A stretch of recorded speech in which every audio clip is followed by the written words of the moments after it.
ഇപ്പം ഈ മലപ്പുറം ജില്ലയിൽ ജനിക്കേണ്ട ആളല്ല, മലപ്പുറം ഭാഷ അങ്ങോട്ട് വരുന്നത് ഭയങ്കര സ്പഷ്ടമായ ഈ സംസാര ശൈലി താങ്കൾ എവിടുന്ന് ശോഷിച്ചെടുത്തതാണ്? എനിക്ക് ഏറ്റവും ഇഷ്ടപ്പെട്ട ഒരു സാഹിത്യകാരനാണ് സുകുമാർ അഴീക്കോട്. അദ്ദേഹത്തിൻ്റെ പ്രഭാഷണം എവിടെ ഉണ്ടെങ്കിലും പോയി ഞാൻ ചെറുപ്പത്തിലേ അത് പോയി കേൾക്കും. അദ്ദേഹത്തിൻ്റെ പുസ്തകങ്ങൾ, അദ്ദേഹത്തിൻ്റെ എഴുത്തുകൾ, ആർട്ടിക്കിൾസ്, ഇതൊക്കെ ഞാൻ പരമാവധി ഒരിക്കൽ അദ്ദേഹം മഹാരാജാസ് കോളേജിൽ അന്ന് തോന്നണേ ഇങ്ങനെ ക്ലാസ് എടുത്തുകൊണ്ടിരിക്കുമ്പോൾ അദ്ദേഹത്തിൻ്റെ ഇതിൽ പറയുന്നതാണ്, മൂപ്പര് നല്ല സാഹിത്യകാരനാണല്ലോ, വലിയൊരു കുട്ടി ഇങ്ങനെ പെറ്റി മഴത്ത് നനഞ്ഞൊലിച്ച് ഇങ്ങനെ വന്നു. അപ്പോൾ സുകുമാർ അഴീക്കോട് ഇങ്ങനെ ആ സ്പീച്ച് സ്റ്റാൻഡുമ്പോൾ ക്ലാസ് എടുത്തു ഇങ്ങനെ മൂപ്പര് ഇങ്ങനെ പ്രസംഗിക്കുമ്പോൾ ഇങ്ങനെ വിരൽ പിടിക്കുക, എന്താണ് സഹോദരന്മാരെ എന്നൊക്കെ പറഞ്ഞിട്ട്.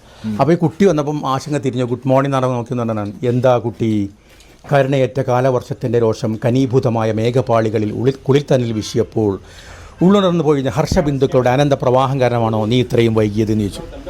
അപ്പോൾ ആ കുട്ടി ആത്മാർത്ഥമായിട്ട് നിഷ്കളങ്കമായി മറുപടി പറഞ്ഞു, അല്ല സാറേ മഴ പെയ്തിട്ടാണ്. അതന്നെയാണ് അദ്ദേഹം പറഞ്ഞത്. അദ്ദേഹത്തിൻ്റെ സാഹിത്യ ഭാഷയിൽ പറഞ്ഞു, മനസ്സിലായില്ലേ?